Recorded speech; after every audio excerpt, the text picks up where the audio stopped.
We've got a whole lot of news to dump, Including more of Trump's inner circle flipping on him, Elon Musk admitting that he has dug his own grave, a new video game that's so bad it has to be seen to be believed, and the seemingly never-ending saga of finding a new House Speaker. And there's also some updates in there as well, but we should probably start out with the fact that one of the main characters from the stolen election conspiracy movement, Sidney Powell, has decided to throw her hands in the air and say, all right, you got me, by officially pleading guilty in the state of Georgia's election interference case, which will result in reduced charges for cooperating with prosecutors. Ooh. And that's obviously horrible news for Donald Trump and his defense. What do you mean? He doesn't know her. I've never met this person. What do you mean I once stood on a stage with her? This is the first I'm hearing about this Sidney Powell. Sounds like a real girl boss, though. Yeah. For more on all of this, let's check in with the Associated Press. Lawyer Sidney Powell pleaded guilty to reduce charges Thursday over efforts to overturn Donald Trump's loss in the 2020 election in Georgia, becoming the second defendant in the sprawling case to reach a deal with prosecutors. Powell, who was charged alongside Trump and 17 others with violating the state's anti-racketeering law, entered the plea just a day before jury selection was set to start in her trial. She pleaded guilty to 6 misdemeanors, accusing her of conspiring to intentionally interfere with the performance of election duties. As part of the deal, she will serve 6 years of probation, will be fined $6,000, and will have to write an apology letter to Georgia and its residents. Dear Georgia, I'm sorry. We all got a little carried away there in 2020. I guess you could say, for my remaining years, Georgia will always be on my mind. And honestly, the apology letter is probably the harshest penalty here because everything else is really just a slap on the wrist, considering what she and her co-conspirators have been accused of, which again, was attempting to overturn the results of an American election. She better have some goods to turn over. I think she probably does if they already gave her the reduced sentence. And this is also funny because she only finally put in the plea a day before the jury was going to be selected. Yeah, the last possible moment. Probably because her attorney has been telling her for the last 6 months, like, you're going to lose. You're going to lose. Yeah. You're going to lose. Yeah, if you wait any longer, you're going to go to jail. You have to take the deal, Sidney. Take the deal. Yeah. As for why this is bad news for Trump, well, it should be obvious. But in order to receive that reduced sentence, Sidney Powell, she's been warming up those vocal cords and singing like a bird. Once again, from their reporting.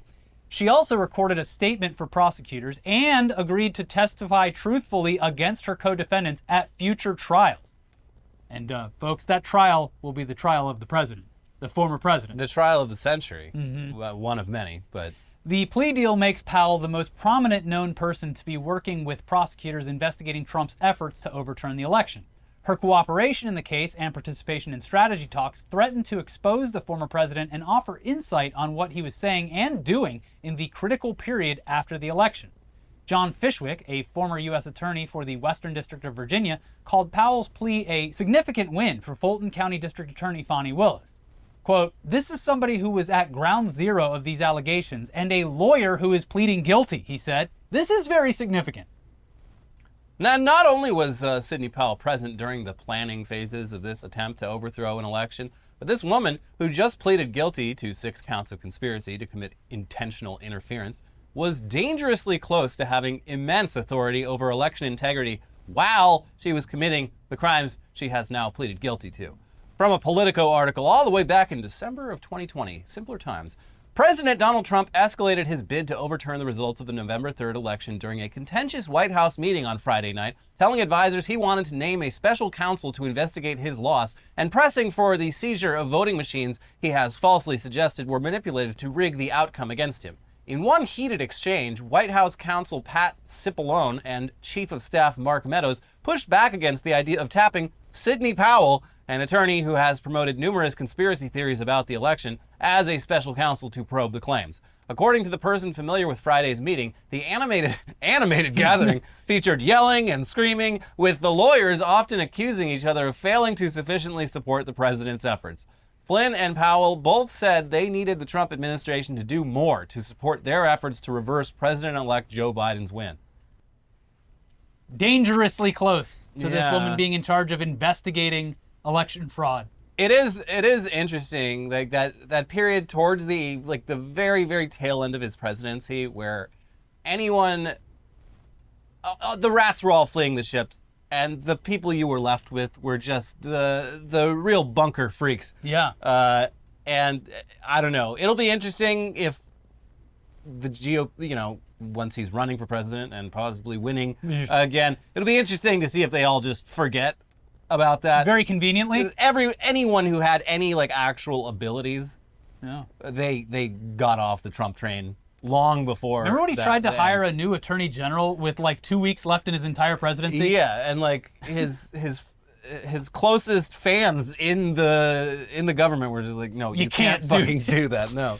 Yeah, but it is honestly kind of insane how many times we've come dangerously close to the complete collapse of democracy in just the past few years.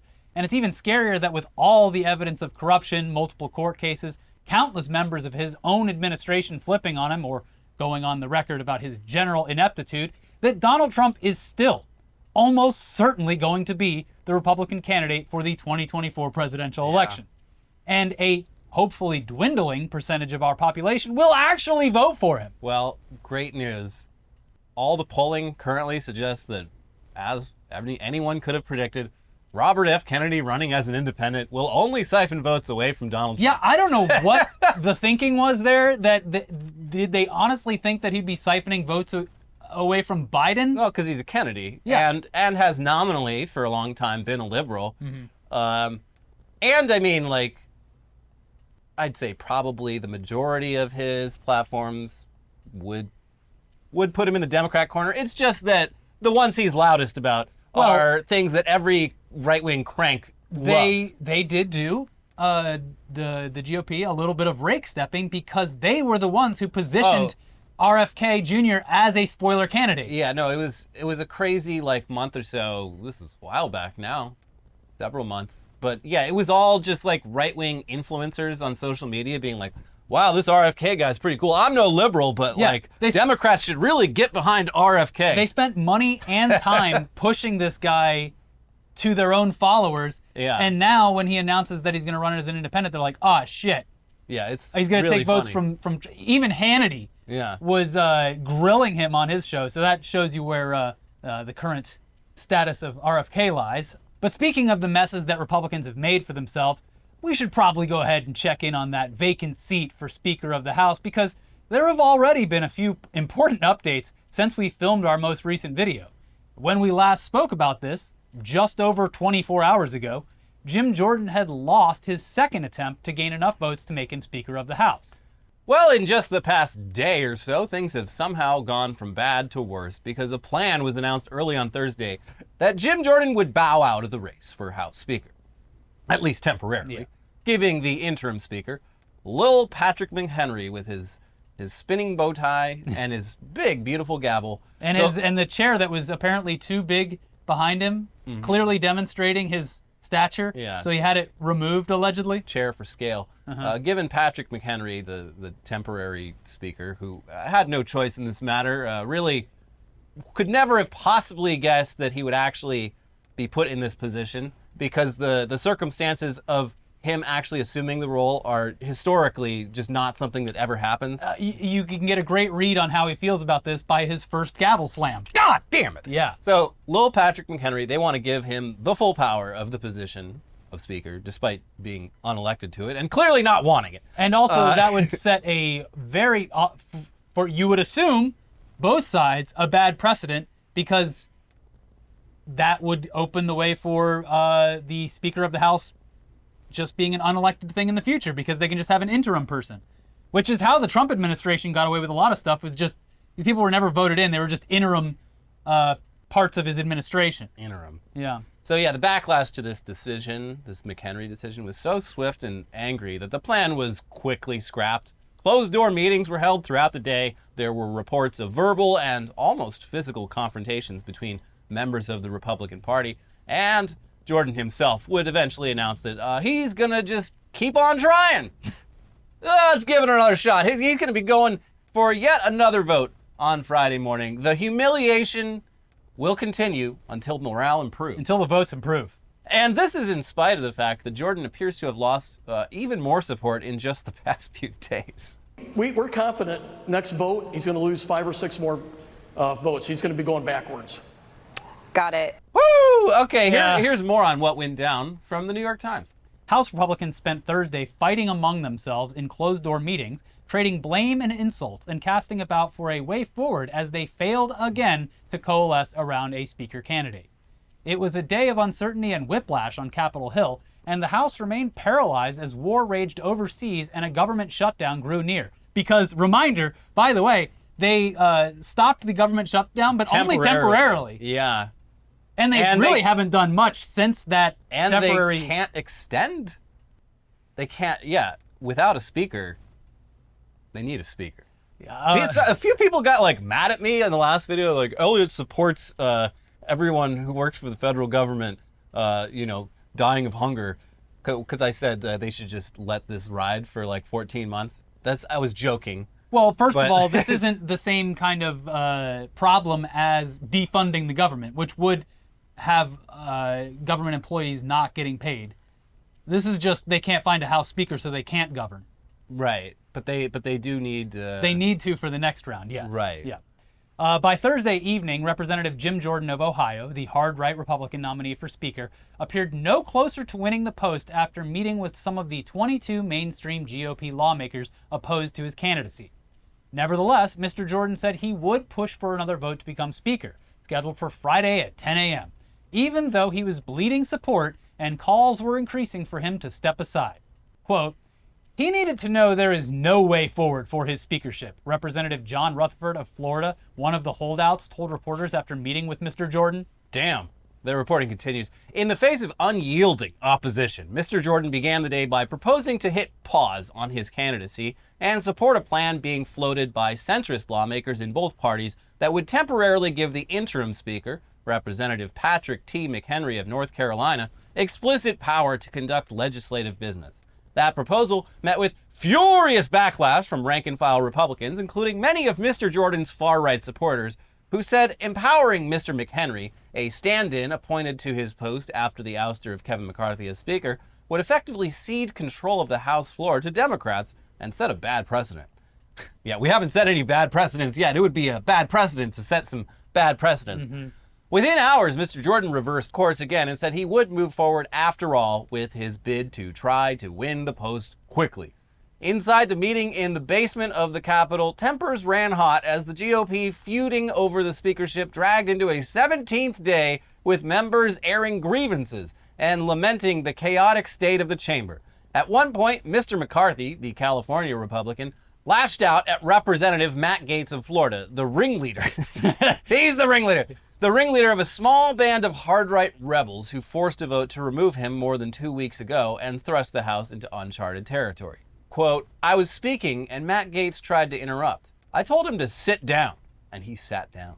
Mr. McCarthy said later, adding, I think the entire conference screamed at him. I think the whole country would scream at Matt Gaetz right now. Damn, but that's not all because the interim speaker is now threatening to quit. The McHenry guy. What happens then? I don't know. There's another replacement speaker. I think there's like a line of succession. It goes all the way down to like just the janitor of the Capitol Hill cafeteria. I'm just an intern. Why am I the Speaker of the House? This is like a comedy film from like the 90s of like somehow Adam Sandler's the Speaker of the House. We don't know how it happened, but he's there. Yeah. And he's going to do things a little different. He just punches Matt Gaetz. Yeah. Hooah!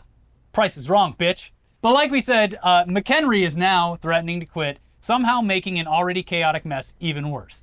And here's NBC News with more on that. In a closed-door meeting Thursday, Representative Patrick McHenry, Republican of North Carolina, told GOP colleagues he might resign as Speaker pro tempore if Republicans push him to try to move legislation on the floor without an explicit vote to expand his powers, according to multiple lawmakers in the room. If you guys try to do that, you'll figure out who the next person on Kevin's list is, McHenry told the room, 3 sources said, referring to former Speaker Kevin McCarthy's secret list of GOP lawmakers who would serve as temporary Speaker in the event of a vacancy. McHenry's comments underscore the quandary Republicans are in. They can't really do anything until they choose a new Speaker, but they can't agree on someone who can get the votes to be that new Speaker. And it's hilarious. It's so good. Yes. No one should give you shit for any government shutdown comments when this is entirely the fault of the GOP. It's not my fault. No. I just think it's funny, and I see no end in sight. And I think it would be very funny if they just never appoint a new speaker. And still found a way to keep the national parks open. Yes. And keep everyone with a paycheck in their pocket. Yes. Only the House Obviously. should lose their money. Yeah. This past week has done wonderful things. They should introduce some resolution of like, you don't govern, you don't get fucking paid. What are you doing? Yeah. Great week for political ads next year of the chaos of Republicans being unable to govern. Mm-hmm. It should be a slam dunk. They've somehow managed to merge the classic Simpsons RNC, DNC conventions where like the Democrats one, it says, we can't govern. We hate ourselves, we can't govern. And the Republican one is like we're just plain evil. Yeah, we're just plain evil. They've taken the we can't govern and we hate ourselves from the Democrats, and they've brought that to the Republican side. It's very exciting. You see these big political shifts every once in a while, and it's wild to have been watching for the past 2 decades as Democrats fight with each other, and now Republicans, it's worse than it's ever been. Yeah, it's very exciting time. Anyways, while we're on the topic of Republican infighting, there's also some wonderfully I fucking love this. revealing quotes from Mitt Romney that his biographer started releasing to the press in anticipation for his upcoming biography. Is there some rule in like the Mormon church where like when you turn 75, you're allowed to like talk shit now? Yeah, well, he had his first cup of coffee and he's been wilding. Whoa, this shit's amazing. You guys should try it. Yeah, this is the man can talk some shit. I would have never guessed. Yeah. Here's some select quotes from a recent article in Politico. Romney has been his party's most consistent Trump critic since 2015, with one notable hiatus, and he's had a lot to say about Republicans who have not lived up to his standards. We've already learned, via The Atlantic's recent excerpt, about Romney's now infamous take on the junior senator from Ohio. I don't know that I can disrespect someone more than J.D. Vance, and his unvarnished view of his party's last vice president. No one had been more loyal, more willing to smile when he saw absurdities, more willing to ascribe God's will to things that were ungodly than Mike Pence. Well, it turns out Copen's recorded a lot more Romneyisms, and we got our hands on an exclusive preview. Mitt on Ron DeSantis. There's just no warmth at all. On DeSantis posing for selfies with Iowa voters. He looks like he's got a toothache. Got him. More. He's much smarter than Trump. You might point out, Mitt, DeSantis is real smart. Do you want an authoritarian who's smart or one who's not smart? I realize there's a peril to having someone who's smart and pulling in a direction that's dangerous. On Newt Gingrich, a smug know-it-all, smarmy, and too pleased with himself. Ted Cruz, frightening, scary, a demagogue. Mike Huckabee, a huckster, a caricature of a for-profit preacher. Bobby Jindal, a twit. Rick Santorum, sanctimonious, severe, and strange. Rick Perry, Republicans must realize that we have to have someone who can complete a sentence. John Kasich, lack of thoughtfulness, lack of attentiveness, ego. No wonder he and Chris Christie spark. Come on, Mitt. Absolutely savage. Keep it going. I didn't hear anything about Matt Gaetz. Yeah, well, he's saving that one for later. Allegedly. Potentially. And the craziest thing is, you got to remember, during all those quotes, he is holding a hot dog in one of his hands. Yeah. Mm-hmm. Hot dog. Well, we do have more news for you coming up in just a second, but we thought we'd give you some time to calm down after that incredible Mormon stand-up routine by thanking today's sponsor, and that is Mint Mobile. From the gas pump to the grocery store, your utility bills and favorite streaming services, inflation is everywhere. Oh, make it stop. Thankfully, there's one company out there that's giving you a much-needed break, and that's Mint Mobile. As the first company to sell premium wireless service online only, Mint Mobile lets you order from home and save a ton, with phone plans starting at just $15 a month. For people looking for extra savings this year, Mint Mobile offers premium wireless for just $15 a month. By going online only and eliminating the traditional costs of retail, Mint Mobile passes significant savings on to you. All plans come with unlimited talk and text plus high-speed data delivered on the nation's largest 5G network. Use your own phone with any Mint Mobile plan and keep your same phone number along with all your existing contacts. Switch to Mint Mobile and get premium wireless service starting at just $15 a month. To get your new wireless plan for just $15 a month and get the plan shipped to your door for free, go to mintmobile.com/newsdump. That is mintmobile.com/newsdump. Cut your wireless bill to $15 a month at mintmobile.com/newsdump. All right, back in the news now, and it looks like Elon Musk has maybe finally come to terms with the fact that the Cybertruck was a stupid idea that resulted in a hideous truck that is next to impossible to produce. During Tesla's abysmal Q3 earnings report this week, which saw the company's profits drop by nearly 50%, Musk indicated that there was also going to be some strong headwinds going forward. Here's Insider with more. Elon Musk said that Tesla dug its own grave with the Cybertruck, as he warned that it would take years for the company to ramp up production on the electric pickup. Speaking on Tesla's Q3 earnings call on Wednesday, the Tesla CEO said that the Cybertruck's unique design meant the company faces immense challenges in scaling production. Wow! Almost like everyone's been saying this forever. Why did nobody tell any? Well, it tell turns Elon out about they got me. With Tesla aiming to produce 250,000 trucks by 2025. Doubt. We dug our own grave with the Cybertruck, Musk said. It's one of those special products that comes along only once in a long while. And special products that come along once in a long while are just incredibly difficult to bring to market, to reach volume, to be prosperous, He added. Really? Wow. This is the first I'm hearing that a car with all sharp edges made entirely out of stainless steel is difficult to mass produce. This is crazy. Yeah. We're all learning something today. Yes, nobody's ever made this mistake before. The reporting continues. Musk said he wanted to temper expectations for the electric truck's launch, which Tesla announced would be on November 30th. Nope. He Not gonna happen. He warned that the challenges of scaling up production meant that it would likely be around 18 months before the Cybertruck is cash flow positive. 18 years. Quote, I do want to emphasize that there will be enormous challenges in reaching volume production with the Cybertruck and then making the Cybertruck cash flow positive. This is simply normal, he said. No, it isn't. When you've got a product with a lot of new technology or any brand new vehicle program, especially one that is as different and as advanced as the Cybertruck, you will have problems proportionate to how many new things you're trying to solve at scale. What new technology? No, Do you know how many Rivians I saw on the road on the drive to here to film this fucking episode? Also, without even Rivian has its own financial problems, but just looking at the products that were announced, produced, and successfully launched since the Cybertruck was announced, like the Ford Lightning and even though it's not really economical or environmentally friendly, the Hummer EV. Yeah. Both things that were announced, developed, and produced after the Cybertruck was announced. Yeah, and apparently the battery supply chain for these giant the batteries on these things are massive. Yes. They've all had production problems. It's just that these other companies are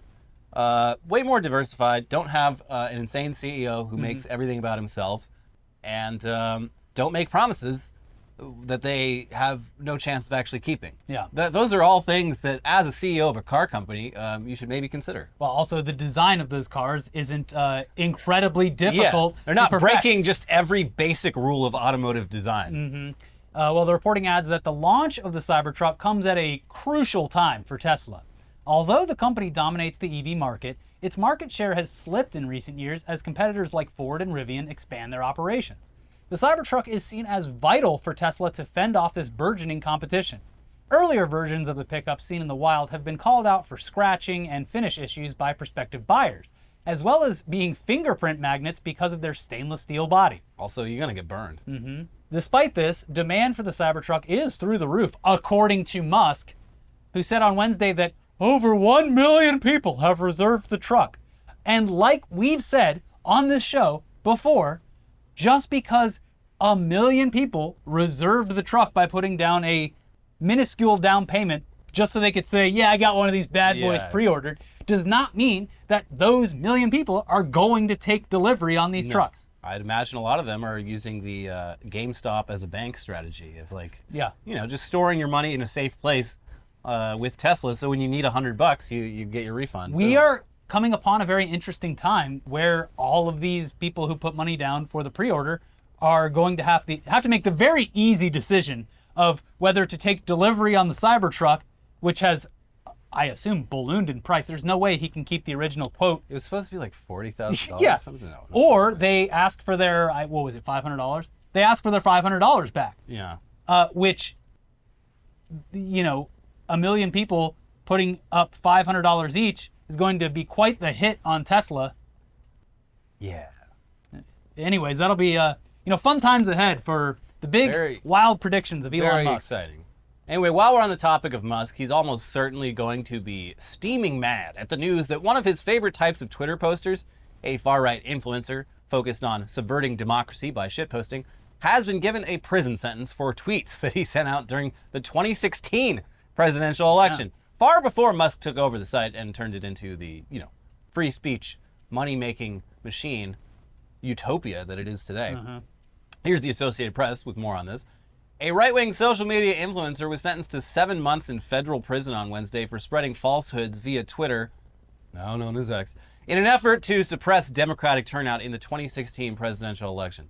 Doug Lass Mackey, who posted under the alias Ricky Vaughn, was convicted in March of the charge of conspiracy against rights after a trial in federal court in Brooklyn. Prosecutors said Mackey, who had 58,000 Twitter followers, conspired with others between September and November of 2016 to post falsely that supporters of Democrat Hillary Clinton could vote for her by text message or social media post. For example, they said, Mackey tweeted a photo of a woman standing in front of an African Americans for Hillary sign. Avoid the line. Vote from home, the tweet said. Text Hillary to 59925. U.S. Attorney Breon Peace said in a statement that Mackey weaponized disinformation in a dangerous scheme to stop targeted groups, including black and brown people and women, from participating in our democracy. This guy and Jacob Wohl and Jack Berkman are learning a very important lesson that there are laws that exist around elections that they might not have really thought about before. Well, we need to get rid of all this regulation. Just completely wild. I thought lying was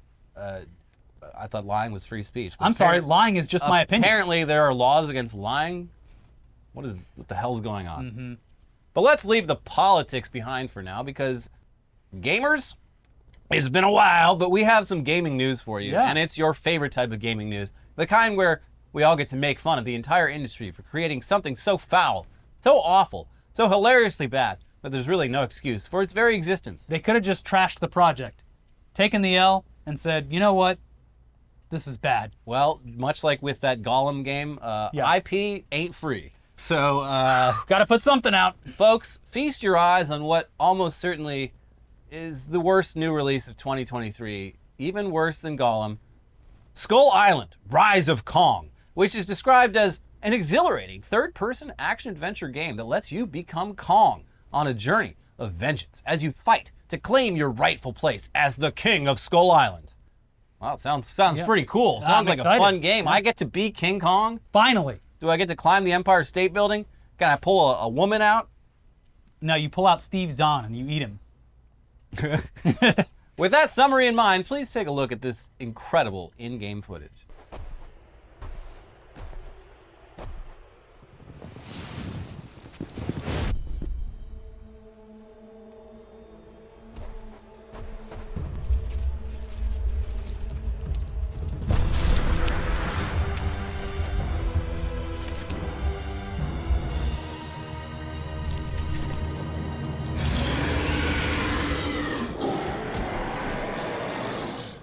Well, what's even crazier is the fact that this, like Elliot pointed out, isn't even the sole nominee for worst fucking new release of the year, because it is facing stiff competition from another IP-based game that has been widely mocked since its release earlier this year, The Lord of the Rings, Gollum. I mean, we might have to bring Tuggies back from the dead. It's if any year is providing enough ammo for a Tuggy Awards. I think the game industry might be fucked enough this year to justify a return. No promises. But with more on the release of Rise of Kong, here's IGN. Skull Island Rise of Kong is out today, October 17th, and the $39.99 Oh, what's a great deal? action adventure has already been called the worst game of 2023. It's already gone viral on social media for all the wrong reasons, with one tweet showing a cutscene with visuals you'd expect 3 generations ago viewed nearly 7 million times. In the game, Kong sets out to avenge the death of his parents by the Saurian terror Gaul, traverse the mysterious island and uncover its secrets across a variety of treacherous environments, discovering the power coursing through its exotic flora and fauna, Game Mill said. Conquer waves of primal beasts, defeat unique bosses, and rise above all who stand in Kong's way to being king. Exacerbating the issue is the fact that Skull Island: Rise of Kong is the first new King Kong game in 18 years. Is that how long ago the Peter Jackson movie came out? I believe that was the last King Kong-based game. I don't know, it might have been longer since the movie came out, but I believe that the last game was the one based off of that movie. Yeah, this is weird timing. Is there a Kong movie coming out soon? No, Skull Island came out, what, 6 years ago Yeah, now? and then they already did Godzilla vs. Kong, right? Yeah. Okay. Well, you know, the Kong fandom is always there. Yeah, Kong fans, they're always looking for new Kong. There were responses on the cutscene footage of people being like, well, okay, I don't really care about graphics as long as the gameplay's good.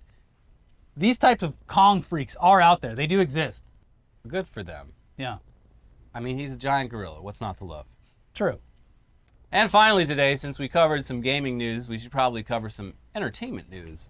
And it brings us no joy to, this is crazy. Yeah. We're announcing, we are announcing that Jon Stewart's show on Apple TV Plus, which was his spiritual successor to The Daily Show, has been canceled. And apparently it was canceled for reasons that would make it a perfect example for actual, real life, not fake, cancel culture. Because according to reports, Apple cut the show after disagreements with staff over their coverage of topics like artificial intelligence and China. Here is the New York Times with more on this. Jon Stewart's show on Apple's streaming service is abruptly coming to an end, according to several people with knowledge of the decision, the result of creative differences between the tech giant and the former Daily Show host. Mr. Stewart and Apple executives decided to part ways in recent days, 2 of the people said. Members of the show's staff were informed about its end on Thursday. Taping of episodes for the 3rd season was scheduled to begin within a couple of weeks, one of the people said. Mr. Stewart and Apple executives had disagreements over some of the topics and guests on The Problem, 2 of the people said. Mr. Stewart told members of his staff on Thursday that potential show topics related to China and artificial intelligence were causing concern among Apple executives, a person with knowledge of the meeting said. As the 2024 presidential campaign begins to heat up, there was potential for further creative disagreements, one of the people said. A representative for Apple declined to comment. Delving into current events, as Mr. Stewart did on The Problem, could have put Apple at the center of the kinds of political and geopolitical controversies that other major corporations have confronted, including the way conservatives turned on Disney or liberals protested Starbucks over gun safety concerns. Wow. Someone should have looked into this Jon Stewart guy before we hired him. Yeah. What the hell? Though Apple hadn't faced similar boycotts or criticism, the possibility was there with each episode, 20 in all. In its 2 seasons, The Problem confronted several hot-button topics, including gun control and gender identity. Well, I mean, it's great timing because The Daily Show is still looking for a host. So Mr. Stewart, come on down. We kept the seat warm for you. I don't think he would never do it. I don't think so. But, I mean, stranger things have happened. He definitely wouldn't do it for the money or like some seeking fame thing. He would do it out of what I would assume he perceives as a necessity. Yeah. I never watched the Apple show he did. I think I saw a couple clips of it, and like, he still got it. Yeah. Like, It was a different I vibe feel like on the... I've mostly kind of outgrown the need for a Jon Stewart in my life, but he was extremely important to just like understanding the world growing up. And when the world needed him most, he left. Yeah, he really did. Also, another guy who they completely fumbled, should have hired. I can't remember. It's something Yusuf, the Egyptian Jon Stewart, he's lived in LA for like years now. But he was on Piers Morgan this week, talking about what's going on over in the Middle East. And Hassan was just on Piers Morgan as well. This week, Piers Morgan, to his credit, one of the few news guys who's really, whoever's booking his show, is bringing on a lot of voices from the Arab side of this conflict, and they've all just absolutely mocked the floor with Piers Morgan, which really it would seem that he does in fact have some sort of humiliation fetish. Yes. But yeah, I've only seen the clips of the Hassan one, and it was like he did a great job. Yeah. So yeah, it's wild to see. But in the meantime, Hassan has raised over $1 million. Do we have what it takes to raise $980,000 in the next 24 hours? I think proportionally, we've raised more. Yeah. Or at least it's as not much. that it matters. Obviously, this is all going to a wonderful cause. Please, if you have the ability to support, we're running a fundraiser below. Thank you to everyone that's donated so far. And in the meantime, we'll be back with more weird news for you. But in the meantime, please like the video. Let's see if YouTube's new feature. Like. Did it do it? Did it do anything? I saw an example of it, and it looks like it does highlight the buttons when people say things. Like. Subscribe. Let us know if that did anything. At the very least, it should cause you to like and subscribe. Of course. So make sure you do that. We do have 2 other videos over here for you. We have a new episode of Tech News Day, and we have an episode from earlier in the week. Please check both of those out. We'll be back for Weekly Weird News. Bye-bye. Bye.